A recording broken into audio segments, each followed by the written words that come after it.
와, 아니 나도 못 찾은 건데 대체 어디서 배운 거야? 이리 와. 당장 씻어야겠어. 여기 남미의 매력적인 여성이 한국 남자의 손기술을 보더니 빨리 씻으라며 샤워실로 밀어넣고 있는데요. 그러곤 자연스럽게 그녀도 같이 들어가고 있습니다.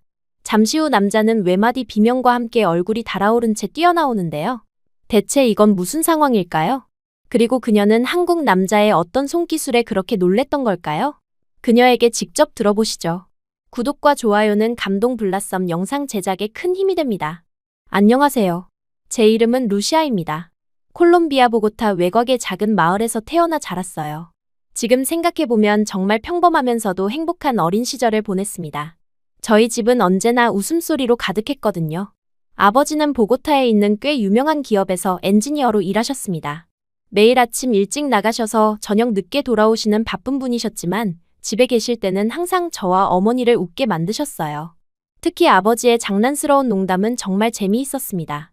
어머니가 요리를 하고 계시면 뒤에서 살그머니 다가가서 깜짝 놀래키시곤 했어요. 그러면 어머니는 또 시작이네 라며 웃으시면서도 기뻐하셨습니다. 어머니는 마을 초등학교에서 아이들을 가르치는 교사셨어요. 정말 밝고 따뜻한 분이셨습니다. 매일 아침 제가 일어나면 어머니의 콧노래가 집안을 가득 채우고 있었어요. 커피 향과 함께 들려오는 그 멜로디는 지금도 제 기억 속에 생생하게 남아 있습니다. 어머니는 항상 루시아, 오늘도 좋은 하루 보내자 라고 말씀하시며 제 이마에 뽀뽀를 해주셨어요. 부모님이 어떻게 만나셨는지는 자주 들었던 이야기입니다. 대학교 도서관에서 우연히 마주쳤는데 서로 첫눈에 반했다고 하셨어요. 아버지는 공과대학에서 공부하고 계셨고 어머니는 교육학과 학생이셨습니다.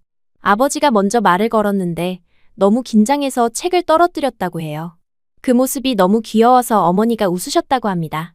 그렇게 시작된 인연이 결혼으로 이어졌고 그 사랑의 결실이 바로 저였어요.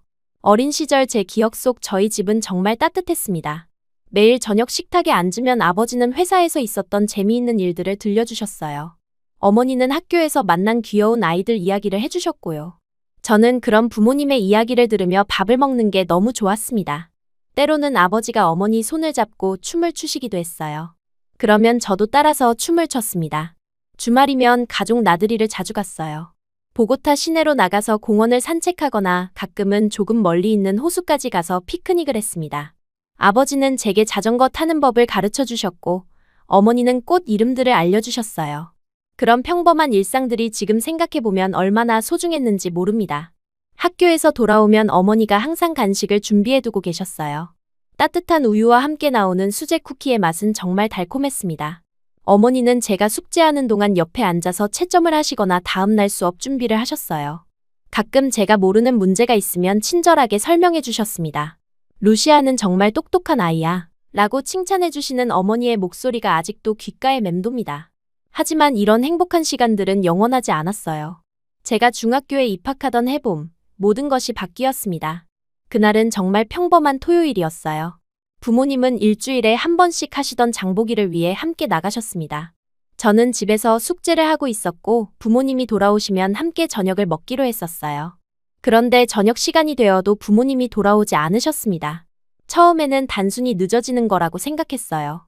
가끔 마트에서 지인을 만나면 이야기를 나누시곤 했거든요. 하지만 시간이 더 지나도 연락이 없어서 조금씩 걱정이 되기 시작했습니다. 그때 집 전화가 울렸어요. 수화기를 들자마자 들려온 것은 경찰관의 목소리였습니다. 혹시 마르케스 씨 따님이신가요? 지금 병원으로 와주세요. 그 순간 온 세상이 무너지는 것 같았어요. 다리에 힘이 풀려서 바로 서 있을 수가 없었습니다. 이웃집 아주머니와 함께 병원으로 달려갔습니다. 응급실 앞에서 의사 선생님을 만났는데 그분의 표정만 봐도 좋지 않은 소식이라는 걸 알 수 있었어요. 죄송합니다. 어머님은 이미 돌아가셨습니다. 아버님은 의식을 잃으신 상태이지만 생명에는 지장이 없어요. 그 말을 듣는 순간 정말 숨이 막혔습니다. 어머니가 돌아가셨다는 게 믿어지지 않았어요. 몇 시간 전까지만 해도 저녁에 맛있는 거 해줄게 라고 말씀하시며 웃으셨던 분이 어떻게 갑자기 세상을 떠나실 수 있는지 이해할 수 없었습니다. 경찰관으로부터 사고 경위를 들었어요. 부모님이 장을 보고 귀가하던 중 횡단보도를 건너다가 갑자기 돌진한 차량에 치였다고 했습니다. 그 차량의 운전자도 그 자리에서 사망했다고 했어요. 원망할 대상조차 사라진 상황이었습니다. 며칠 후 아버지가 의식을 되찾으셨을 때 아버지의 모습은 제가 아는 그분이 아니었어요. 눈빛에서 생기가 완전히 사라져 있었습니다. 어머니의 장례식 내내 아버지는 한마디도 하지 않으셨어요. 그저 멍하니 앉아서 어딘가를 바라보고만 계셨습니다. 장례식이 끝나고 집으로 돌아온 후부터는 더욱 심각했습니다. 아버지는 회사에 사직서를 내셨어요. 그리고 하루 종일 소파에 앉아서 술만 드시기 시작했습니다. 밤에는 어머니 이름을 부르며 우시는 소리가 들렸어요. 그런 아버지를 보면서 저도 어떻게 해야 할지 몰랐습니다. 집안 분위기는 완전히 바뀌었어요. 예전에는 항상 들리던 웃음소리와 대화 소리가 사라지고 무거운 침묵만이 집을 가득 채웠습니다. 아침에 일어나도 어머니의 콧노래는 들리지 않았고 저녁 식탁도 조용하기만 했어요. 아버지와 저는 서로 말을 거의 하지 않았습니다. 학교에서도 집중이 안 됐어요. 친구들은 저를 위로해 주려고 했지만 그 어떤 말도 제 마음에 와닿지 않았습니다. 선생님들도 저를 배려해 주셨지만 저는 그저 하루하루를 버텨내는 것만으로도 힘들었어요. 집에 돌아가면 술에 취한 아버지가 어머니 사진을 보며 혼자 중얼거리고 계셨거든요. 그런 날들이 몇 달 동안 계속됐습니다. 저는 점점 아버지와 거리감을 느끼기 시작했어요. 예전에 따뜻하고 재미있던 아버지는 어디 가고 이제는 술에 의존하며 무기력하게 지내시는 모습만 보였거든요. 어린 마음에 두려움도 생겼습니다. 아버지마저 저를 떠날까봐 걱정이 됐어요. 하지만 어느 날 갑작스럽게 모든 게 바뀌었습니다. 경찰서에서 연락이 왔어요. 사고에 대한 정밀 조사 결과가 나왔다는 것이었습니다.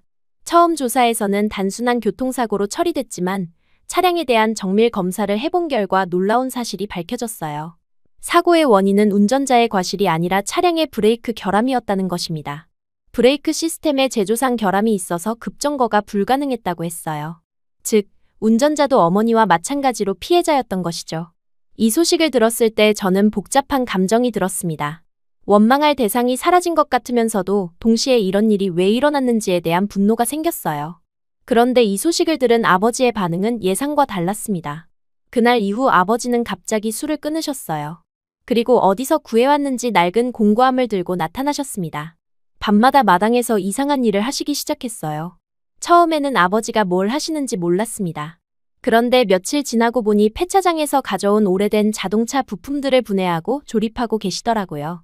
손에는 항상 기름이 묻어 있었고 옷에는 검은 얼룩들이 생겼습니다. 밤늦게까지 무언가를 연구하시는 모습이었어요. 아버지의 이런 변화가 처음에는 이해되지 않았습니다. 회사도 그만두고 술만 드시던 분이 갑자기 이렇게 열심히 뭔가를 하신다는 게 신기했어요. 하지만 조금씩 아버지의 눈빛이 달라지는 걸 느낄 수 있었습니다. 예전처럼 생기가 돌아오고 있었거든요. 며칠 후에야 아버지가 하시는 일이 무엇인지 알게 됐어요. 브레이크 시스템을 연구하고 계신 거였습니다.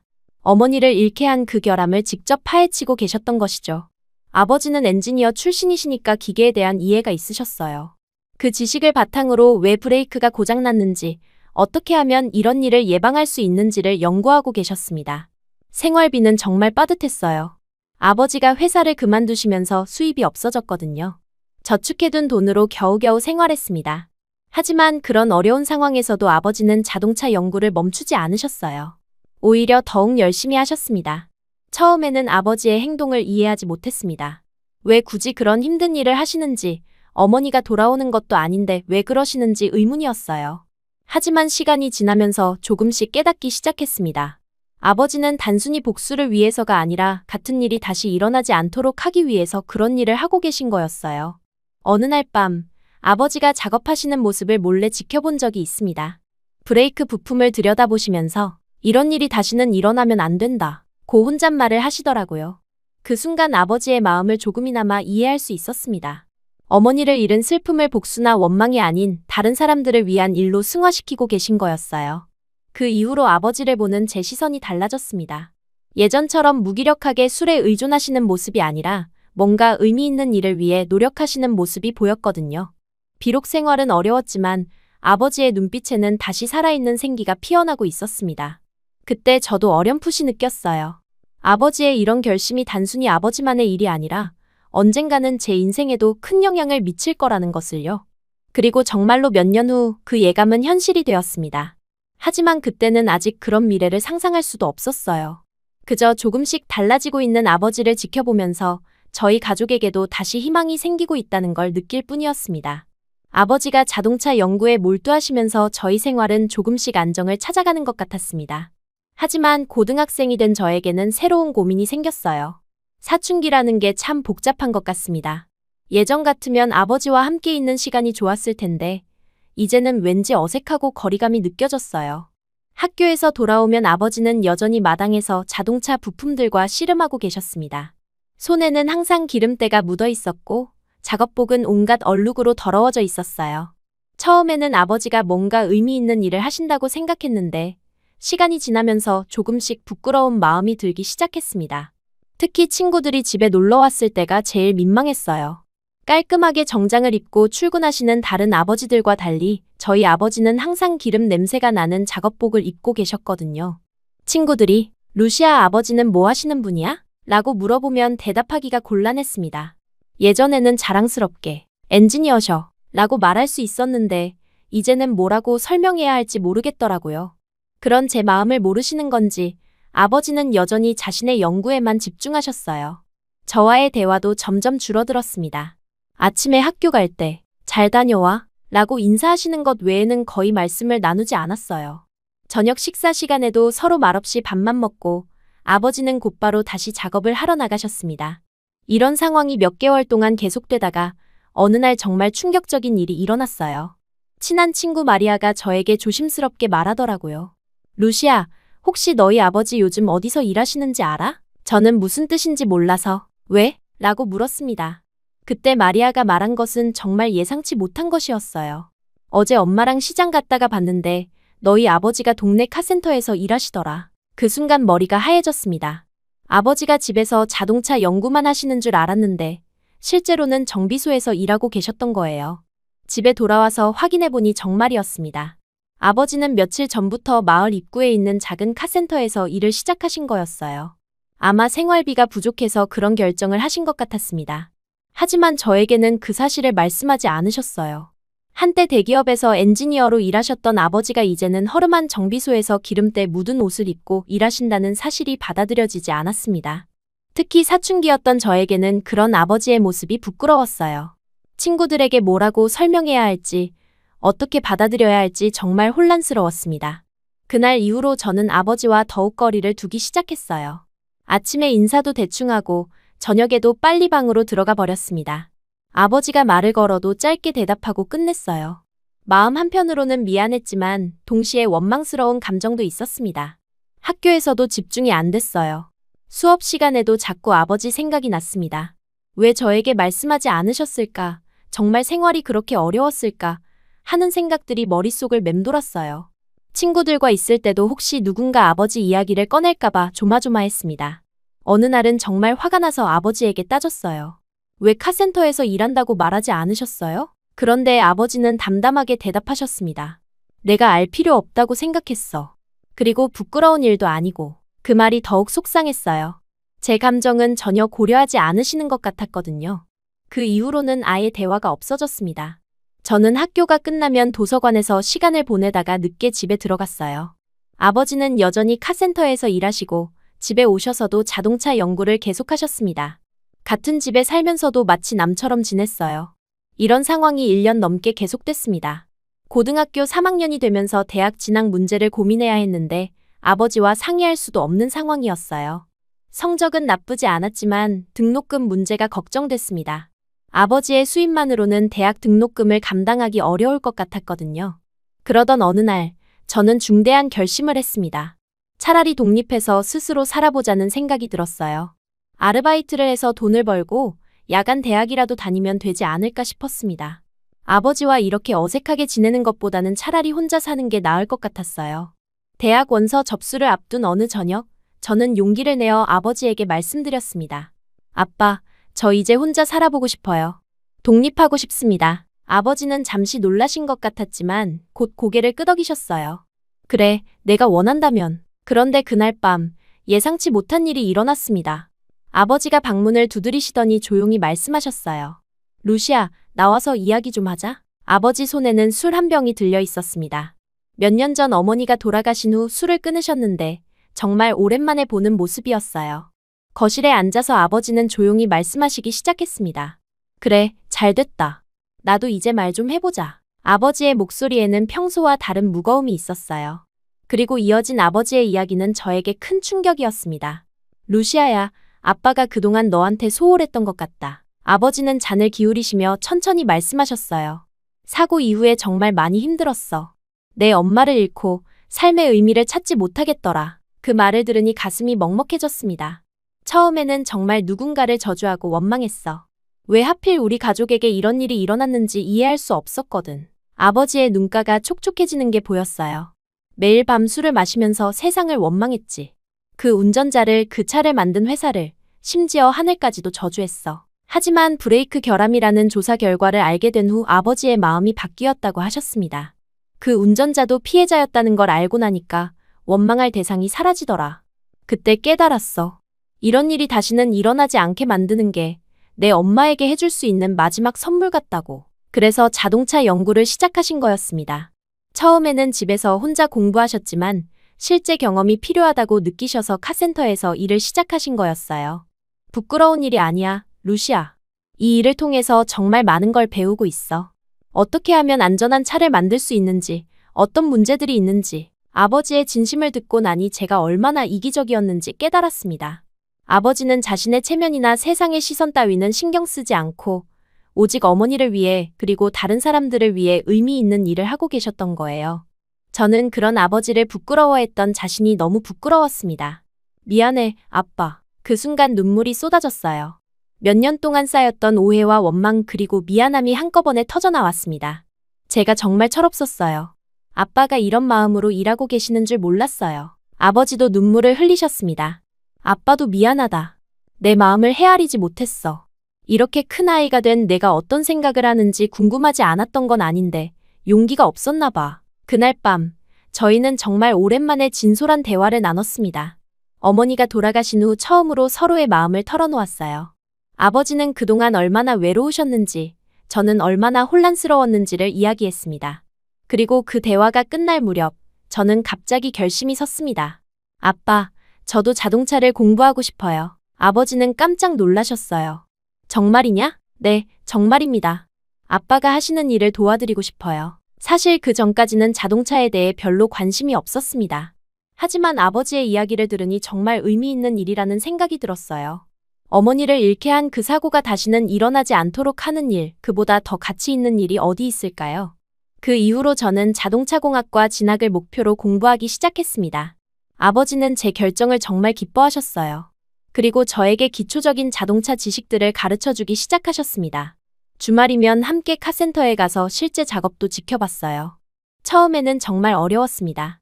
공구 이름부터 시작해서 엔진 구조, 브레이크 시스템까지 배워야 할 게 너무 많았어요. 하지만 아버지가 차근차근 설명해 주셨고 저도 열심히 따라갔습니다. 특히 브레이크 시스템에 대해서는 정말 자세히 배웠어요. 고등학교 졸업 후 저는 무사히 자동차공학과에 입학할 수 있었습니다. 등록금은 아버지가 카센터에서 버신 돈과 제가 아르바이트로 번 돈을 합쳐서 마련했어요. 쉽지 않았지만 목표가 분명하니까 어려움도 이겨낼 수 있었습니다. 대학교 4년 동안 정말 열심히 공부했습니다. 이론 수업뿐만 아니라 실습도 열심히 참여했어요. 방학 때는 아버지와 함께 카센터에서 일하면서 실무 경험을 쌓았습니다.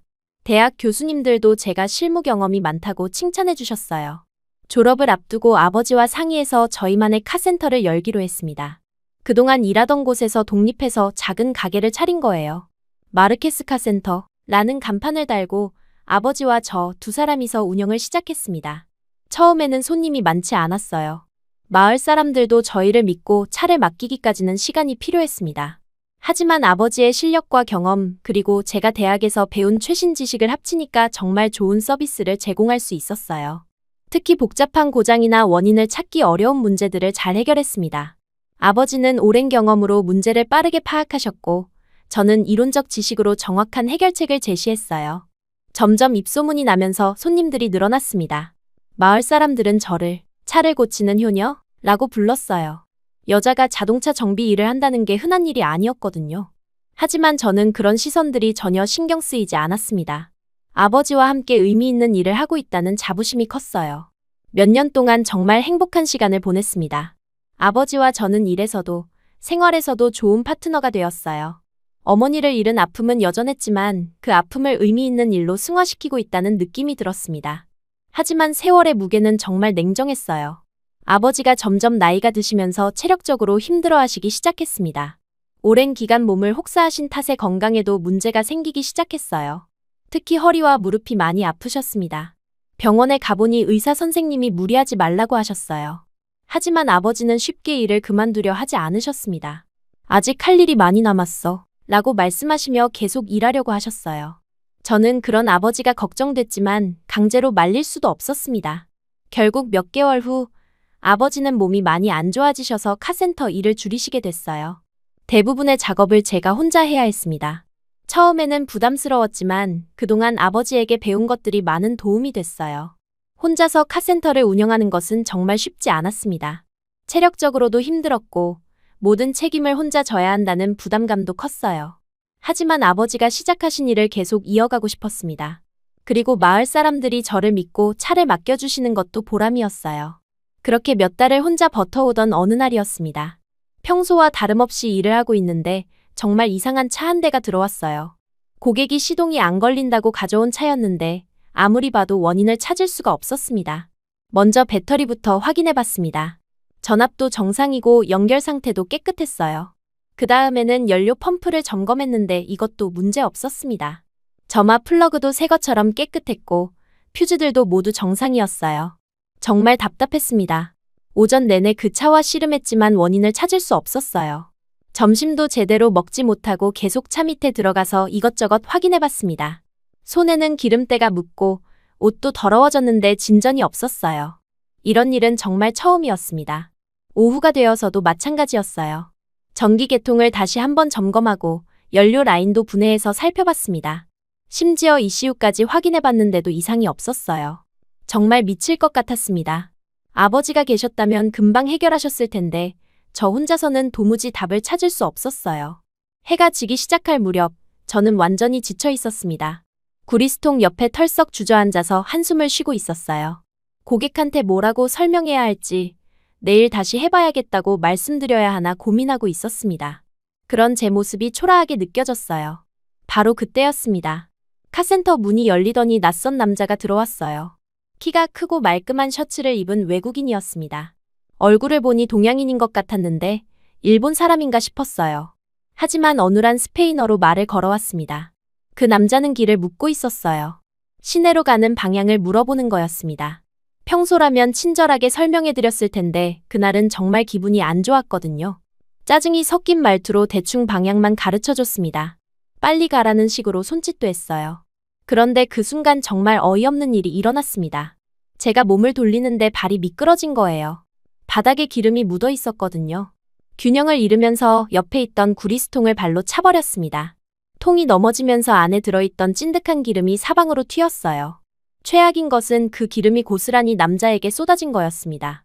말끔했던 셔츠와 바지가 순식간에 검은 기름으로 범벅이 됐어요. 저도 넘어지면서 온몸이 기름투성이가 됐습니다. 정말 부끄럽고 당황스러웠어요. 그 남자는 갑작스러운 상황에 놀란 것 같았지만 화를 내지 않았습니다. 오히려 조심스럽게 물어봤어요. 괜찮냐고, 다치지 않았냐고요. 한국식 영어였는데 발음이 귀여웠습니다. 그제서야 한국 사람이라는 걸 알았어요. 저는 정말 미안했지만 동시에 짜증도 났습니다. 하루 종일 차 때문에 스트레스 받고 있었는데 이런 일까지 생긴 거거든요. 최악이라고 투덜거렸는데 그 남자는 부드럽게 웃더라고요. 화낼 법도 한데 전혀 화내지 않는 모습이 신기했습니다. 그런데 더 놀라운 일이 일어났어요. 그 남자가 갑자기 제가 고생하고 있던 차를 보더니 뭔가 알겠다는 표정을 지었습니다. 배선 문제가 아니냐고 물어보는 거예요. 저는 어이가 없었습니다. 하루 종일 제가 못 찾은 문제를 길 가던 사람이 한눈에 안다는 게 말이 되나요? 처음에는 그냥 아는 척하는 건 아닌가 싶어서 말렸어요. 위험하니까 만지지 말라고요. 하지만 그 남자는 정말 확신에 찬 표정이었습니다. 한국에서 군대를 다녀왔다고 운전병이었다고 설명해줬어요. 이런 문제를 자주 겪어봤다고 하더라고요. 반신반의하면서 지켜보는데 그 남자의 손놀림이 정말 놀라웠습니다. 마치 수년간 정비 일을 해온 사람처럼 능숙하게 차 밑으로 들어가더니 정확한 부위를 찾아갔어요. 저도 모르게 감탄이 나왔습니다. 몇 분 후에 나와서는 시동을 걸어보라고 하더라고요. 반신반의하면서 시동키를 돌렸는데 정말 믿을 수 없게도 한 번에 시동이 걸렸습니다. 하루 종일 씨름했던 문제가 몇 분 만에 해결된 거예요. 어떻게 한 거냐고 물어봤더니 배선 연결 부위에 접촉 불량이 있었다고 설명해줬습니다. 습기 때문에 부식이 생겨서 전기가 제대로 통하지 않았던 거라고요. 정말 간단한 문제였는데 제가 찾지 못했던 거였어요. 부끄럽기도 하고 고맙기도 했습니다. 그런데 문제는 저희 둘 다 기름 범벅이 되어 있다는 것이었어요. 특히 그 남자는 깨끗했던 옷이 완전히 망가진 상태였습니다. 정말 죄송했어요. 어떻게 사과해야 할지 몰랐습니다. 그래서 카센터 뒤쪽에 있는 제 숙소로 데려갔어요. 샤워를 하고 옷도 갈아입으라고 했습니다. 구리스는 보통 비누로는 잘 안 빠지거든요. 특별한 세제를 써야 해요. 그런 것들을 다 챙겨서 드렸습니다. 그런데 여기서 정말 웃긴 일이 일어났어요. 콜롬비아에서는 이런 상황에서 함께 씻는 게 자연스러운 일이거든요. 그래서 저도 당연하게 샤워실로 따라 들어갔습니다. 그런데 그 한국 남자가 완전히 기겁을 하더라고요. 얼굴이 빨갛게 달아오르면서 어쩔 줄 몰라 했어요. 콜롬비아에서는 이런 게 자연스러운 거냐고 물어보는데 그 당황한 표정이 너무 귀여웠습니다. 그제서야 한국과 콜롬비아의 문화 차이를 깨달았어요. 한국에서는 이런 게 흔한 일이 아니구나 싶었습니다. 그래서 웃으면서 나왔어요. 그 남자가 정말 부끄러워하면서도 고마워하는 모습이 인상적이었습니다. 샤워를 마치고 나서 거실에서 커피를 마시며 이야기를 나눴습니다. 그제서야 제대로 된 대화를 할 수 있었어요. 그 남자의 이름은 박성호였고 한국에서 IT 회사에 다니는 직장인이라고 했습니다. 성호 씨는 정말 흥미로운 사람이었어요. 한국에서 군복무를 할 때 운전병으로 근무했다고 하더라고요. 그때 각종 차량 정비를 직접 했기 때문에 자동차에 대해 어느 정도 아는 게 있다고 설명해줬습니다. 겸손하게 말했지만 실력은 정말 대단했어요. 특히 제가 겪었던 문제에 대해서도 자세히 설명해줬습니다. 한국 군대에서도 비슷한 문제가 자주 발생했다고 해요. 습도가 높은 환경에서 전기 계통에 문제가 생기는 경우가 많다고 하더라고요. 요즘 차들은 이런 문제가 많이 개선됐지만 오래된 차들은 여전히 그런 문제가 있다고 했습니다. 성호 씨와 이야기하면서 정말 많은 걸 배웠어요. 한국의 자동차 기술에 대해서도 들었고 군대 이야기도 재미있었습니다. 무엇보다 차에 대한 애정이 남다른 사람이라는 걸 느낄 수 있었어요. 콜롬비아는 그냥 여행 차 온 거라고 했습니다. 회사에서 휴가를 내고 남미 여행을 하고 있다고 하더라고요. 처음에는 페루에서 시작해서 볼리비아 그리고 콜롬비아까지 온 거라고 했어요. 다음에는 브라질로 갈 예정이라고 했습니다. 이야기를 나누면서 시간 가는 줄 몰랐어요. 오랜만에 이렇게 재미있는 대화를 나눠본 것 같았습니다. 특히 차에 대한 이야기를 할 때는 정말 신났어요. 아버지 외에는 이런 깊은 이야기를 나눌 사람이 없었거든요. 성호 씨도 저와 대화하는 걸 즐거워하는 것 같았어요. 여행 중에 이런 경험은 처음이라고 하더라고요. 보통은 관광지나 호텔에서만 시간을 보내는데 현지 사람과 이렇게 깊은 이야기를 나눈 건 처음이라고 했습니다. 대화가 이어지면서 성호 씨에 대해 더 많이 알게 됐어요. 정말 신중하고 차분한 성격의 소유자였습니다. 말하는 것도 조리 있게 했고 다른 사람을 배려하는 마음도 깊었어요. 제가 지금까지 만난 남자들과는 확실히 달랐습니다. 콜롬비아 남자들은 대부분 겉모습에만 관심이 있고 여자를 대할 때도 가벼운 경우가 많거든요. 하지만 성호 씨는 제 이야기를 진지하게 들어주고 제가 하는 일에 대해서도 진심으로 관심을 보여줬어요. 특히 아버지와 제가 함께 카센터를 운영한다고 했을 때 정말 감동했다고 하더라고요. 한국에서도 부모님과 함께 일하는 경우가 있지만 특히 아버지의 뜻을 이어받아서 하는 일이라니 정말 멋있다고 칭찬해줬습니다. 어느새 밤이 깊어졌어요. 성호 씨는 숙소를 찾아야 한다고 하더라고요. 하지만 이미 늦은 시간이라 마땅한 곳을 찾기 어려울 것 같았습니다. 그래서 저희 집에서 하룻밤 머물다 가라고 제안했어요. 처음에는 괜찮다고 사양하더라고요. 낯선 사람의 집에서 자는 건 부담스럽다고 했습니다. 하지만 제가 진심으로 괜찮다고 오히려 도움을 받은 게 저라고 하니까 결국 수락했어요. 그리고 농담처럼 숙박비도 아낄 수 있어서 좋다고 하더라고요. 여행하면서 돈을 아끼는 것도 중요하다고 웃으면서 말했습니다. 그런 솔직한 모습도 마음에 들었어요. 늦은 밤, 아버지가 돌아오셨을 때 성호 씨를 소개해드렸습니다. 아버지는 처음에 조금 놀라신 것 같았지만 제가 설명드리니까 고마워하셨어요. 특히 제가 해결하지 못한 차 문제를 도와줬다고 하니까 정말 감사해 하셨습니다. 아버지와 성호 씨가 대화하는 모습을 보니까 정말 신기했어요. 언어는 통하지 않았지만 차에 대한 이야기를 할 때는 서로 통하는 게 있는 것 같았습니다. 손짓 발짓으로 설명하면서 웃는 모습이 보기 좋았어요. 그날 밤, 저는 정말 오랜만에 마음이 따뜻해지는 걸 느꼈습니다. 하루 종일 스트레스 받고 짜증났던 기분이 완전히 날아갔어요. 우연한 만남이었지만 정말 특별한 하루가 된 것 같았습니다. 다음 날 아침, 아버지가 저에게 말씀하셨어요. 오랜만에 제가 환하게 웃는 모습을 봤다고, 그 남자 덕분인 것 같다고 하시더라고요. 그리고 내일부터는 아버지가 카센터를 지키시겠다고, 저는 성호 씨에게 콜롬비아 구경을 시켜드리라고 하셨습니다. 아버지의 그 말씀이 저에게는 정말 큰 의미였어요. 아버지가 제 마음을 이해해 주신다는 느낌이었습니다. 그리고 성호 씨와 더 많은 시간을 보낼 수 있다는 기대감도 생겼어요. 바로 그 순간부터 저는 알고 있었습니다. 이 만남이 단순한 우연이 아니라 제 인생에 정말 중요한 변화를 가져올 거라는 것을요. 구리스 범벅으로 시작된 어수선한 만남이 이렇게 특별한 인연의 시작이 될 줄은 꿈에도 몰랐습니다. 성호 씨와 함께 보낸 그 며칠은 정말 제 인생에서 가장 특별한 시간이었습니다. 아버지가 카센터를 맡아주시겠다고 하신 덕분에 저는 마음 편히 가이드 역할을 할 수 있었어요. 사실 저도 콜롬비아 관광지를 제대로 가본 적이 없었거든요. 그동안 공부와 일에만 매달려 살았으니까요. 첫 번째로 간 곳은 보고타 시내에 있는 황금박물관이었습니다. 성호 씨는 콜롬비아의 역사에 정말 관심이 많았어요. 박물관을 둘러보면서 이것저것 물어보는데 저도 몰랐던 것들이 많았습니다. 함께 설명을 듣고 배우는 기분이었어요. 특히 황금 공예품들을 보면서 감탄하는 성호 씨의 모습이 인상적이었습니다. 점심은 전통 음식점에서 먹었어요. 아이아코라는 닭고기 수프를 주문했는데 성호 씨가 처음 먹어보는 음식이라며 신기해했습니다. 맛있게 드시는 모습을 보니 제가 더 기뻤어요. 그리고 저에게 한국 음식에 대해서도 설명해 주셨습니다. 김치나 불고기 같은 음식들 말이에요. 오후에는 몬세라테 산에 올라갔습니다. 케이블카를 타고 올라가면서 보고타 시내가 한눈에 보이는 풍경이 정말 아름다웠어요. 성호 씨도 계속 사진을 찍으면서 감탄했습니다. 저도 이런 풍경을 이렇게 자세히 본 건 처음이었어요. 평소에는 일에만 바빠서 주변을 돌아볼 여유가 없었거든요. 산 위에서 커피를 마시면서 이야기를 나눴는데 그때 성호 씨가 정말 인상 깊은 말을 했어요. 콜롬비아가 이렇게 아름다운 나라인 줄 몰랐다고, 특히 사람들이 따뜻하다고 하더라고요.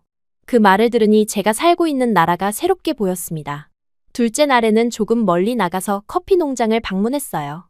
콜롬비아 하면 커피를 빼놓을 수 없죠. 농장 주인 아저씨가 직접 커피 재배 과정을 설명해 주셨는데 성호 씨가 정말 열심히 들었습니다. 한국에서도 커피를 좋아한다고, 이렇게 직접 농장을 보는 건 처음이라고 했어요. 커피 체험도 했습니다. 직접 커피 열매를 따고 가공하는 과정도 봤어요. 갓 볶은 커피 원두로 내린 커피를 마셨는데 정말 향이 달랐습니다. 성호 씨는 이런 커피를 한국에서도 마실 수 있으면 좋겠다고 했어요. 그래서 농장에서 파는 원두를 조금 사서 선물로 드렸습니다. 셋째 날에는 정글 투어를 갔어요. 보고타에서 차로 몇 시간 가면 열대우림 지역이 나옵니다. 가이드와 함께 정글을 걸으면서 각종 식물들과 동물들을 봤어요. 성호 씨는 도시에서만 살아서 이런 자연환경을 접해본 적이 거의 없다고 했습니다. 특히 형형색색의 새들을 보면서 정말 신기했어요.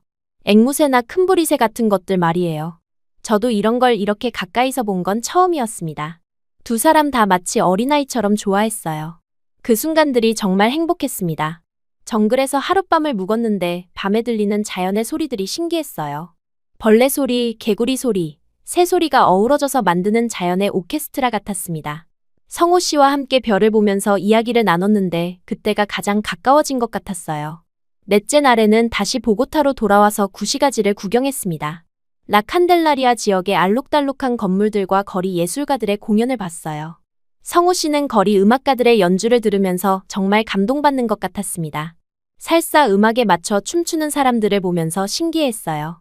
그래서 저도 용기를 내서 성호 씨에게 춤을 가르쳐줬습니다. 처음에는 어색해했지만 금방 따라했어요. 비록 서툴렀지만 함께 춤을 추는 게 정말 즐거웠습니다. 주변 사람들도 박수를 쳐주고 응원해줬어요. 저녁에는 노을이 지는 광장에서 시간을 보냈습니다. 하늘이 온통 주황빛으로 물들면서 정말 아름다웠어요. 성호 씨도 이런 노을은 처음 본다고 했습니다. 한국의 노을과는 색깔이 다르다고 하더라고요. 그 며칠 동안 성호 씨와 함께하면서 정말 많은 걸 느꼈습니다. 무엇보다 성호 씨는 제가 지금까지 만난 남자들과 완전히 달랐어요. 콜롬비아 남자들은 대부분 겉모습에만 관심이 있고 여자를 대할 때도 가벼운 경우가 많거든요. 하지만 성호 씨는 정말 진중하고 세심했습니다. 제가 말하는 것을 진지하게 들어주고 제 생각을 존중해줬어요. 그리고 단순히 겉모습만 보는 게 아니라 제 마음을 이해하려고 노력했습니다. 아버지와 함께 카센터를 운영한다고 했을 때도 정말 멋있다고 칭찬해줬어요. 또한 성호 씨는 정말 배려심이 깊었습니다. 제가 피곤할까봐 중간중간 쉬자고 하고 제가 원하는 걸 물어보고 항상 제 기분을 살펴줬어요. 이런 세심한 배려를 받아본 적이 없어서 정말 새로웠습니다. 무엇보다 성호 씨와 함께 있으면 제가 정말 살아있다는 느낌이 들었어요. 그동안 공부와 일에만 매달려 살면서 잊고 있었던 감정들이 되살아나는 것 같았습니다. 웃음도 많아지고 세상이 다르게 보이기 시작했어요. 마지막 날 밤, 저는 정말 큰 용기를 냈습니다. 성호 씨에게 제 마음을 고백한 거예요. 사실 며칠 동안 계속 고민했었거든요. 이런 감정이 사랑인지 아니면 단순한 호감인지 확신이 서지 않았어요. 하지만 성호 씨와 함께 보낸 시간들을 돌이켜보니 확실해졌습니다. 이건 단순한 호감이 아니라 진짜 사랑이었어요. 그래서 용기를 내어 말했습니다. 나 당신을 좋아한다고, 사랑한다고요. 성호 씨도 같은 마음이었다고 고백해줬습니다. 처음 만났을 때부터 특별한 느낌이 있었다고, 며칠 동안 함께하면서 그 감정이 확실해졌다고 했어요. 그 말을 들으니 정말 기뻤습니다. 그날 밤, 저희는 처음으로 서로를 완전히 느꼈습니다. 처음이었지만 어색하지 않았어요. 오히려 너무 자연스럽고 아름다웠습니다. 성호 씨도 저를 정말 소중하게 대해줬어요. 그 순간 저는 정말로 살아있다는 감정을 느꼈습니다. 하지만 행복한 시간은 너무 짧았어요. 성호 씨는 이미 정해진 일정에 따라 한국으로 돌아가야 했습니다. 공항에 배웅을 갔는데 정말 마음이 아팠어요. 언제 다시 만날 수 있을지 알 수 없었거든요. 성호 씨도 정말 아쉬워했습니다. 좀 더 오래 있고 싶지만 회사 일 때문에 어쩔 수 없다고 했어요. 하지만 꼭 연락하겠다고, 이 관계를 계속 이어가고 싶다고 말해줬습니다. 그렇게 장거리 연애가 시작됐습니다. 처음에는 매일 영상통화를 했어요. 시차 때문에 저는 새벽에, 성호 씨는 저녁에 통화했습니다. 서로의 일상을 공유하고 보고 싶다는 말을 주고받았어요. 편지도 자주 주고받았습니다. 이메일로도 보내고 실제 편지도 우편으로 보냈어요. 성호 씨가 보낸 한국 엽서들을 받으면 정말 기뻤습니다. 한국의 사계절 풍경이나 전통 건물들의 사진이 담긴 엽서들이었어요. 하지만 시간이 지나면서 현실의 벽이 높다는 걸 느끼기 시작했습니다. 우선 성호 씨의 부모님이 문제였어요. 아들이 외국 여자와 사귄다는 사실을 좋아하지 않으셨습니다. 특히 콜롬비아라는 나라에 대해 좋지 않은 선입견을 가지고 계신 것 같았어요. 성호 씨가 부모님께 저에 대해 이야기했을 때 처음 반응이 좋지 않았다고 했습니다. 너무 멀리 있는 사람이고 문화도 다르고 언어도 다른데 어떻게 제대로 된 연애를 할 수 있겠냐고 하셨다고 해요. 저희 쪽 상황도 점점 어려워졌습니다. 아버지의 건강이 악화되기 시작한 거예요. 오랜 기간 무리하신 탓인지 허리와 무릎이 많이 아프셨고 게다가 다른 건강 문제도 생겼습니다. 병원비가 점점 늘어났어요. 저는 아버지 치료비를 마련하기 위해 일거리를 늘려야 했습니다. 카센터 일 외에도 다른 정비소에서 아르바이트를 했어요. 하루에 12시간 이상 일하는 날이 많아졌습니다. 당연히 성호 씨와 통화할 시간도 줄어들었고요. 그런 상황에서 성호 씨가 정말 고마운 일을 해줬습니다. 자신의 월급 일부를 콜롬비아로 보내준 거예요. 아버지 치료비에 조금이라도 도움이 됐으면 좋겠다고 했습니다. 콜롬비아 화폐로는 꽤 큰 액수였어요. 그 돈으로 아버지는 제대로 된 치료를 받을 수 있었습니다. 아버지도 정말 고마워하셨어요. 따지면 멀고 모르는 사람한테 이렇게 도움을 준다니 정말 좋은 사람이라고 하시면서 눈시울을 붉히셨습니다. 하지만 이 일이 성호 씨의 부모님께 알려지면서 상황이 더 복잡해졌어요. 성호 씨의 어머니가 정말 화를 내셨다고 합니다. 그 여자가 우리 아들을 이용하는 거 아니냐, 돈을 보내라고 요구한 거 아니냐고 하셨다고 해요. 사실 저는 성호 씨에게 돈을 달라고 한 적이 없었습니다. 아버지가 아프다는 이야기는 했지만 도움을 요청한 건 아니었어요. 성호 씨가 자발적으로 도와준 거였습니다. 하지만 부모님은 그렇게 생각하지 않으셨던 것 같아요. 성호 씨도 부모님과 많이 갈등했다고 했습니다. 자신이 스스로 결정한 일이라고, 루시아는 그런 사람이 아니라고 설명했지만 쉽게 이해해 주시지 않았다고 해요. 가족 간의 갈등 때문에 성호 씨도 많이 힘들어했습니다. 저도 정말 괴로웠어요.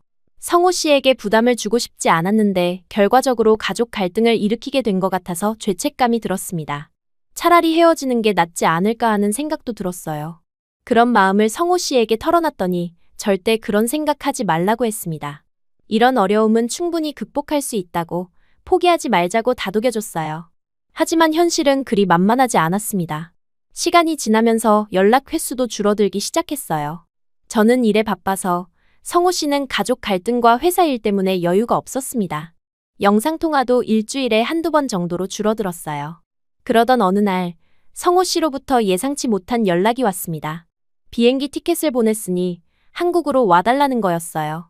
이제 진짜로 싸워봐야 할 시간이 온 것 같다고 부모님께 직접 인사드리고 오해를 풀어보자고 했습니다. 저는 정말 고민됐어요. 한국까지 간다고 해서 상황이 나아질지 확신이 서지 않았거든요. 오히려 더 복잡해질 수도 있을 것 같았습니다. 게다가 아버지를 혼자 두고 갈 수도 없었고요. 하지만 동시에 이 관계를 포기하고 싶지도 않았어요. 성호 씨는 제가 정말 사랑하는 사람이었고 함께 미래를 그려보고 싶은 사람이었습니다.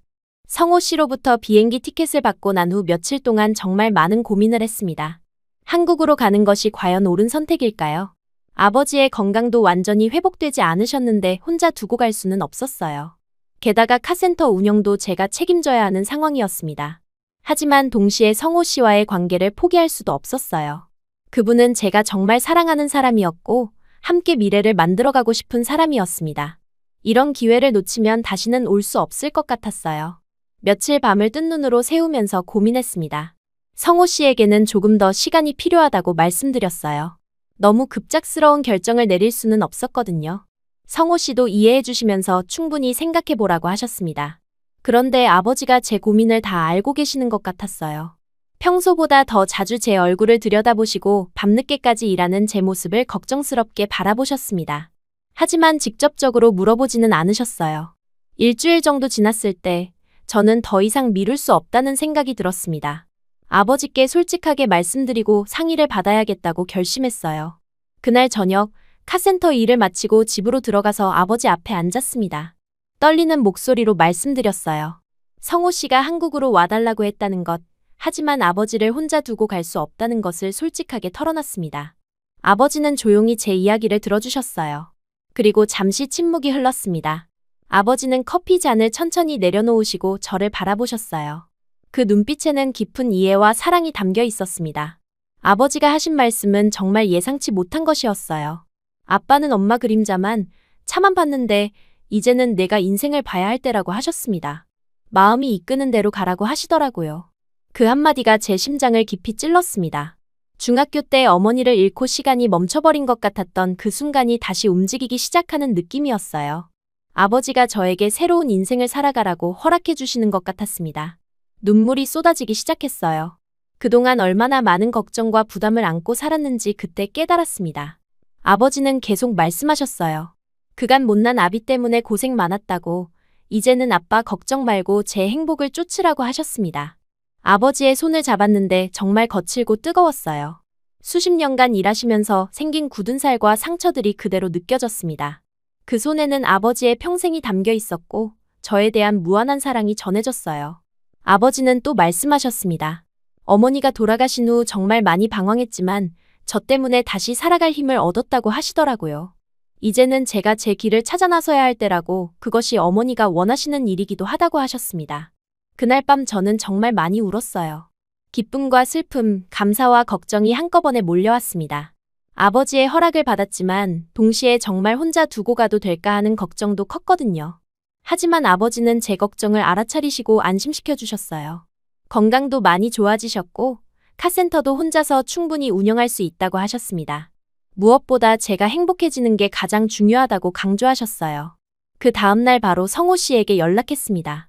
한국으로 가겠다고 아버지께서 허락해 주셨다고 말씀드렸어요. 성호 씨는 정말 기뻐하시면서 모든 준비를 도와주겠다고 하셨습니다. 비자 준비부터 시작해서 한국에서 필요한 것들을 하나하나 챙겨주셨어요. 한국의 날씨나 문화에 대해서도 미리 설명해 주셨습니다. 특히 부모님을 만날 때 어떻게 행동해야 하는지, 한국의 예의에 대해서도 자세히 가르쳐 주셨어요. 출발 준비를 하면서 정말 많은 생각이 들었습니다. 처음 해외여행이었거든요. 지금까지 콜롬비아를 벗어나 본 적이 없었는데 갑자기 지구 반대편까지 가게 된 거예요. 설레면서도 두려웠습니다. 아버지는 제가 준비하는 모습을 지켜보시면서 여러 가지 조언을 해주셨어요.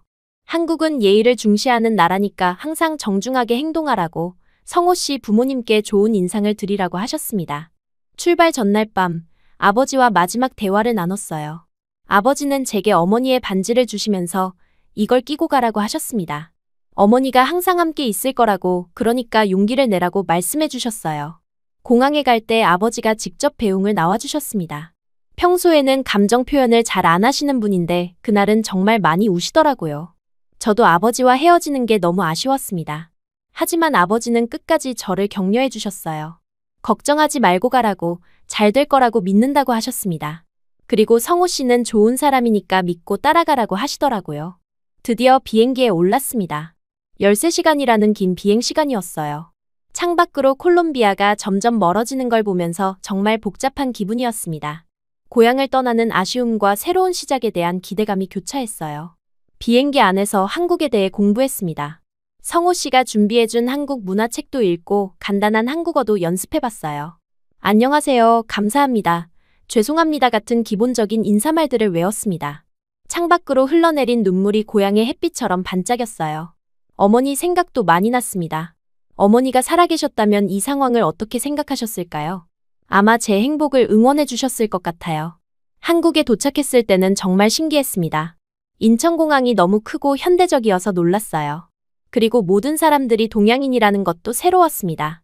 콜롬비아에서는 동양인을 보기 힘들거든요. 성호 씨가 공항에서 기다리고 계셨어요. 몇 달 만에 다시 만나는 거였는데 영상통화로만 보다가 실제로 만나니까 정말 감격스러웠습니다. 눈이 마주치는 순간 두 사람 다 말없이 서로를 껴안았어요. 하지만 진짜 시험은 그 다음이었습니다. 성호 씨의 부모님을 만나는 것이었어요. 성호 씨가 미리 많이 이야기해 두셨다고 했지만 여전히 저에 대한 시선이 좋지 않을 수도 있다고 하셨습니다. 성호 씨 집에 도착했을 때 정말 떨렸어요. 한국의 아파트는 콜롬비아 집과 완전히 달랐습니다. 현관에서 신발을 벗는 것부터 시작해서 모든 게 새로웠어요. 부모님을 처음 뵀을 때는 정말 긴장됐습니다. 성호 씨 어머니는 저를 차갑게 바라보시는 것 같았어요. 아버지는 무표정하셨고요. 분위기가 정말 어색했습니다. 처음 몇 시간은 정말 어색하고 긴장된 분위기였습니다. 성호 씨 부모님은 저를 예의상 맞아주시긴 했지만 여전히 경계심을 늦추지 않으시는 게 느껴졌어요. 특히 어머니는 제가 말할 때마다 의심스러운 눈빛으로 바라보셨습니다. 아마 정말로 돈 때문에 성호 씨에게 접근한 건 아닌지 확인하려는 것 같았어요. 저는 미리 준비해간 작은 선물들을 드리면서 조심스럽게 대화를 시작했습니다. 콜롬비아에서 가져온 커피 원두와 수공예품들이었어요. 하지만 받으시면서도 표정이 여전히 굳어 있으셨습니다. 성호 씨가 번역을 도와주시면서 저희 이야기를 전달했는데 처음에는 간단한 것들부터 시작했어요. 어떻게 자동차 공학을 공부하게 되었는지, 아버지와 함께 카센터를 운영하고 있다는 것 등을 말씀드렸습니다. 그런데 성호 씨 아버지가 갑자기 날카로운 질문을 하셨어요. 정말로 성호에게서 돈을 받은 적이 있지 않냐는 것이었습니다. 그 순간 분위기가 더욱 차가워졌어요. 저는 솔직하게 대답했습니다. 네, 받았다고요. 하지만 제가 요청한 게 아니라 성호 씨가 자발적으로 도와주신 거라고 설명했어요. 그 대답을 듣고 어머니의 표정이 더욱 굳어졌습니다. 역시 그랬다는 듯한 눈빛이었어요. 저는 급하게 상황을 설명해야 했습니다. 왜 그런 일이 일어났는지, 저희 가족에게 무슨 일이 있었는지를 차근차근 말씀드리기 시작했어요. 먼저 아버지의 건강이 악화되었다는 것부터 설명했습니다. 오랜 기간 무리하게 일하신 탓에 여러 가지 문제가 생겼다고, 병원비가 많이 들어간다고 말씀드렸어요. 하지만 여전히 의심스러운 표정이셨습니다. 그때 저는 더 깊은 이야기를 해야겠다고 생각했어요. 저희 가족에게 왜 이런 일이 생겼는지, 어떤 아픔을 겪어왔는지를 솔직하게 털어놓기로 했습니다. 조심스럽게 어머니 이야기를 꺼냈어요. 제가 중학교 때 교통사고로 어머니를 잃었다는 것, 그 이후 아버지가 얼마나 힘들어하셨는지를 설명했습니다. 성호 씨가 번역해주시는 동안 부모님의 표정이 조금씩 변하기 시작했어요. 브레이크 결함으로 인한 사고였다는 것, 그래서 아버지가 같은 일이 반복되지 않도록 자동차 연구를 시작하셨다는 것도 말씀드렸습니다. 저도 그런 아버지의 뜻을 이어받아 자동차 공학을 공부하게 되었다고 설명했어요. 하지만 여전히 완전히 믿지 못하시는 것 같았습니다. 그래서 더 구체적인 이야기를 해야 했어요. 어머니를 잃고 난 후 저희 가족이 얼마나 어려운 시간을 보냈는지, 아버지가 술에 의존하며 무너져 내렸던 시기가 있었다는 것도 솔직하게 말씀드렸습니다. 그리고 아버지가 다시 일어서면서 카센터에서 일하게 된 과정, 저와 아버지가 어떻게 화해하게 되었는지도 자세히 설명했어요. 그 모든 과정이 쉽지 않았다는 것, 하지만 서로를 이해하면서 더 가까워질 수 있었다는 것을 말씀드렸습니다. 성호 씨와의 만남에 대해서도 처음부터 끝까지 솔직하게 이야기했어요. 구리스 사고로 시작된 우연한 만남이었지만 점점 서로에게 특별한 감정을 느끼게 되었다는 것을 설명했습니다. 단순히 외모나 경제적인 조건 때문이 아니라 진짜 마음이 통했다는 것을 강조했어요. 특히 성호 씨가 저를 어떻게 대해주셨는지, 얼마나 진심으로 저를 아껴주셨는지를 구체적으로 말씀드렸습니다. 콜롬비아 여행을 함께하면서 느꼈던 감정들 그리고 헤어질 때의 아쉬움도 솔직하게 털어놨어요. 돈을 보내주신 일에 대해서도 자세히 설명했습니다. 제가 먼저 요청한 게 아니라 성호 씨가 저희 상황을 안타까워하시면서 자발적으로 도와주신 거라고 말씀드렸어요. 그리고 그 돈이 아버지 치료에 정말 큰 도움이 되었다는 것도 감사하게 말씀드렸습니다. 이 모든 이야기를 다 듣고 나서야 성호 씨 어머니의 표정이 완전히 바뀌기 시작했어요. 눈시울이 촉촉해지시더니 갑자기 눈물을 흘리시기 시작했습니다. 그런 사연이 있는 줄도 모르고 오해했다고, 얼마나 힘들었겠냐고 하시면서 저를 꼭 껴안아 주셨어요. 그 순간 정말 감동적이었습니다. 며칠 동안 쌓였던 긴장과 걱정이 한순간에 풀어지는 느낌이었어요. 성호 씨 아버지도 미안했다는 표정으로 제 손을 잡아주셨습니다. 그날 이후로 분위기가 완전히 바뀌었습니다. 반대가 응원으로 바뀐 거예요. 성호 씨 어머니는 이런 귀한 아가씨를 아들이 놓치면 안 되겠다고 하시면서 결혼을 적극 찬성해 주셨습니다.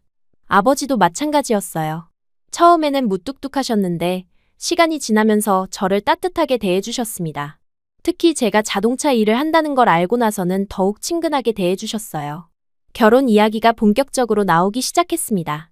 성호 씨도 정말 기뻐했어요.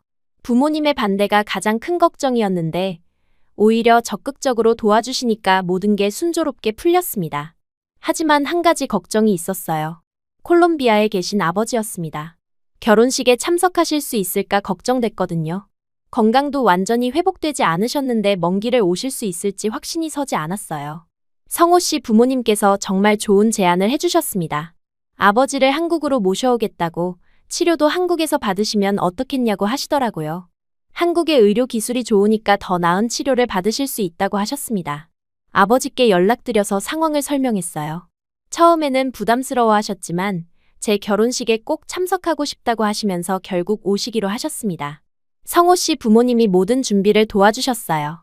아버지가 한국에 도착하셨을 때 정말 감격스러웠습니다. 몇 달 만에 만나는 거였는데 한국까지 오시느라 고생 많으셨을 것 같았어요. 하지만 아버지는 오히려 신기해하시면서 한국의 발전된 모습에 감탄하셨습니다.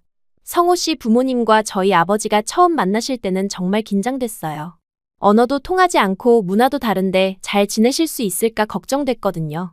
하지만 우려와 달리 정말 잘 어울리셨습니다. 특히 자동차 이야기를 할 때는 언어가 통하지 않아도 서로 이해하시는 것 같았어요. 성호 씨 아버지도 차에 관심이 많으셨거든요. 두 분이 손짓 발짓으로 대화하시는 모습이 정말 보기 좋았습니다. 성호 씨 어머니는 저희 아버지를 정말 잘 돌봐주셨어요. 한국 음식도 입맛에 맞게 해주시고 병원도 함께 다녀주셨습니다. 아버지도 성호 씨 부모님을 정말 좋아하셨어요. 결혼 준비는 정말 순조롭게 진행됐습니다. 두 가족이 모두 도와주시니까 어려운 일이 없었어요. 특히 성호 씨 어머니가 한국 전통 예식에 대해 자세히 설명해 주셔서 많이 배웠습니다. 한국에서의 생활도 점점 적응이 됐어요. 처음에는 모든 게 낯설었지만 성호 씨와 부모님이 도와주셔서 금방 익숙해졌습니다. 특히 한국어도 조금씩 늘기 시작했어요. 아버지도 한국 생활을 좋아하셨습니다. 의료시설이 정말 좋아서 치료 효과도 빨랐어요. 그리고 한국의 자동차 기술을 직접 보시면서 정말 감탄하셨습니다. 이 나라는 기술이 정말 다르다고 계속 말씀하셨어요.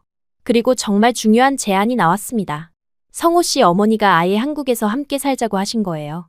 한국은 정말 좋은 나라고 병원도 잘 되어 있고 새 출발하기에 딱 좋다고 하셨습니다. 아버지는 잠시 고민하시더니 미소를 지으셨어요. 그리고 말씀하셨습니다. 이 나라 기술이 정말 다르다고, 여기서 새로운 것을 배우고 싶다고 하시더라고요. 그날 정말 한국과 콜롬비아 두 가족의 마음이 하나가 되는 느낌이었습니다. 결혼식이 끝나고 한국에서의 새로운 생활이 시작됐습니다.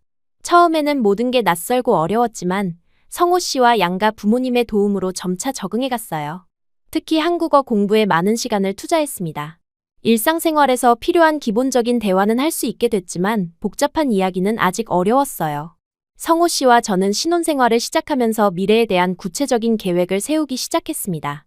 무엇보다 함께 일할 수 있는 방법을 찾고 싶었어요. 성호 씨는 IT 회사에 다니고 계셨지만 자동차에 대한 관심이 여전히 많으셨거든요. 몇 달 동안 고민한 끝에 저희는 중요한 결정을 내렸습니다. 작은 카센터를 열기로 한 거예요. 성호 씨가 회사를 그만두고 저와 함께 자동차 정비 사업을 시작하자고 제안하셨습니다. 처음에는 걱정이 많았지만 성호 씨의 확신에 찬 모습을 보고 용기를 냈어요. 자본금 마련부터 시작해서 정말 많은 준비가 필요했습니다. 성호 씨가 그동안 모아둔 돈과 양가 부모님의 도움으로 작은 가게를 얻을 수 있었어요. 위치는 성호 씨 집 근처의 주택가였는데 주변에 카센터가 많지 않아서 좋은 조건이었습니다. 가게 간판을 만들 때 정말 고민이 많았어요. 어떤 이름을 지어야 할까 하다가 성호 씨가 좋은 아이디어를 내주셨습니다. 헌커 모터스라고 하자는 거였어요. 한국의 헌과 콜롬비아의 컬을 합친 이름이었습니다. 한국의 기술력과 콜롬비아의 열정이 만난다는 의미라고 설명해 주셨어요. 정말 마음에 드는 이름이었습니다. 저희의 사랑 이야기가 그대로 담긴 이름이었거든요. 간판을 다는 날 정말 감격스러웠어요. 드디어 저희만의 공간이 생긴 거였습니다. 아버지도 정말 기뻐하셨어요. 한국에 오신 후 건강이 많이 좋아지셔서 저희 일을 도와주실 수 있게 되셨거든요. 한국의 의료시설에서 치료를 받으시니까 효과가 정말 좋았습니다. 무엇보다 새로운 환경에서 새로운 활력을 찾으신 것 같았어요. 카센터 준비를 하면서 아버지가 한국의 자동차 기술에 정말 감탄하셨습니다. 콜롬비아와는 차원이 다른 수준이라고 계속 말씀하셨어요. 특히 전자 장비들이나 진단 도구들을 보시고는 정말 놀라워하셨습니다. 성호 씨도 아버지로부터 많은 것을 배웠어요. 군대에서 배운 기본적인 지식은 있었지만 실제 정비 경험은 부족했거든요. 아버지가 오랜 경험으로 터득한 노하우들을 하나하나 가르쳐 주셨습니다. 저는 한국과 콜롬비아 양쪽의 기술을 모두 배울 수 있어서 정말 좋았어요. 한국의 최신 기술과 아버지의 경험이 합쳐지니까 정말 많은 것을 얻을 수 있었습니다. 특히 전자 장비 사용법을 배우는 게 재미있었어요. 카센터를 열고 처음 몇 달은 정말 어려웠습니다. 손님이 많지 않았거든요. 새로운 가게라 사람들이 믿고 맡기기를 망설였던 것 같아요. 게다가 제가 외국인이라는 것도 부담스러워하는 분들이 있었습니다. 하지만 포기하지 않고 열심히 했어요. 한 분 한 분 정성껏 서비스해드렸고 정확한 진단과 꼼꼼한 수리로 신뢰를 쌓아갔습니다. 특히 복잡한 문제들을 잘 해결해드리면서 점점 입소문이 나기 시작했어요. 아버지의 경험과 저희 이론적 지식 그리고 성호 씨의 새로운 아이디어가 합쳐지니까 정말 좋은 시너지가 났습니다. 다른 곳에서 해결하지 못한 문제들을 저희가 해결해드리는 경우가 많아졌어요. 특히 제가 여성이라는 점이 오히려 장점이 되는 경우도 있었습니다. 여성 고객들이 편하게 느끼시는 경우가 많았거든요. 자동차에 대해 잘 모르시는 분들에게 친절하고 자세하게 설명해드리면 정말 좋아하셨어요. 몇 개월이 지나면서 단골 고객들이 생기기 시작했습니다. 정말 기뻤어요. 한 분이 만족하시면 주변 분들께 추천해주시는 경우가 많았습니다. 입소문의 힘이 정말 크다는 걸 느꼈어요. 1년 정도 지났을 때는 정말 바쁠 정도로 일이 많아졌습니다. 예약을 받고 일해야 할 정도였어요. 주변에서 한콜 정비소를 모르는 사람이 없을 정도로 유명해졌습니다. 그런데 더 큰 기쁨이 기다리고 있었어요. 결혼한 지 1년 후 임신 소식을 들었습니다. 정말 예상치 못한 일이었는데 성호 씨와 저 그리고 양가 부모님 모두 너무 기뻐하셨어요. 임신 기간 동안은 몸이 힘들어서 일을 많이 줄여야 했습니다. 성호 씨와 아버지가 대부분의 일을 맡아주셨어요. 특히 성호 씨가 정말 많이 배우셔서 이제는 혼자서도 대부분의 수리를 할 수 있게 되셨습니다. 아기가 태어날 때까지 정말 조심스럽게 지냈어요. 한국의 산부인과 시설이 정말 좋아서 안심하고 검진을 받을 수 있었습니다. 의사 선생님들도 친절하게 설명해 주셨고 성호 씨가 항상 함께 다녀주셔서 든든했어요. 드디어 딸을 낳았을 때는 정말 감격스러웠습니다. 건강한 아기를 안아보니 눈물이 났어요. 성호 씨도 정말 기뻐하시면서 눈물을 흘리셨습니다. 양가 부모님들도 너무 좋아하셨어요. 특히 저희 아버지가 손녀를 보시고 정말 감동하셨습니다. 어머니를 잃고 나서 이렇게 기뻐하시는 모습을 본 적이 없었거든요. 손녀 바보가 되신 것 같았어요. 아기 이름을 정할 때도 고민이 많았습니다. 한국 이름과 스페인어 이름을 모두 고려해야 했거든요. 결국 소피아라고 지었어요. 한국어로도 예쁘고 스페인어로도 의미가 좋은 이름이었습니다. 아기가 조금 자라면서 정말 신기한 일들이 많았어요. 한국어와 스페인어를 동시에 배우는 거였습니다. 성호 씨와 시댁 식구들은 한국어로, 저와 아버지는 스페인어로 말을 걸었거든요. 소피아는 두 언어를 자연스럽게 받아들였어요. 소피아의 돌잔치는 정말 특별했습니다. 한국 전통 방식과 콜롬비아 방식을 섞어서 했어요. 한복도 입히고 콜롬비아 전통 의상도 입혔습니다. 정말 귀여웠어요. 돌잡이를 할 때 정말 웃긴 일이 일어났어요. 소피아가 장난감 자동차를 제일 먼저 잡은 거였습니다. 모든 사람들이 웃으면서 박수를 쳤어요. 아버지는 특히 기뻐하시면서 말씀하셨습니다. 피는 못 속인다고, 차를 잡는 손이라고 하시더라고요.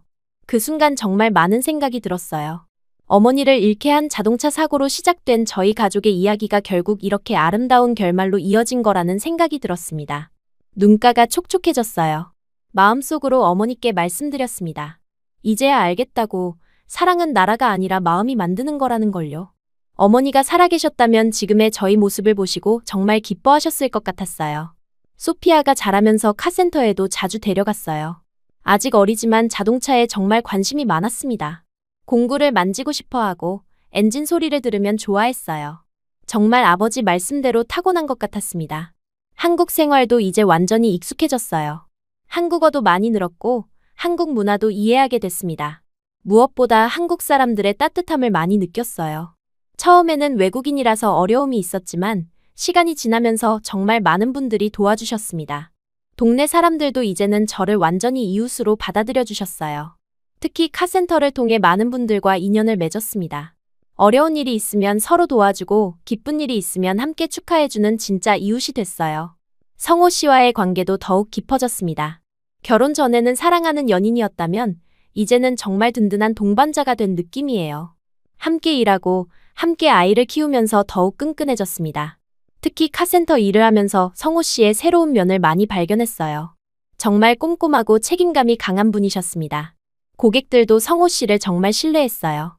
저보다 한국어를 잘하시니까 소통도 원활했고요.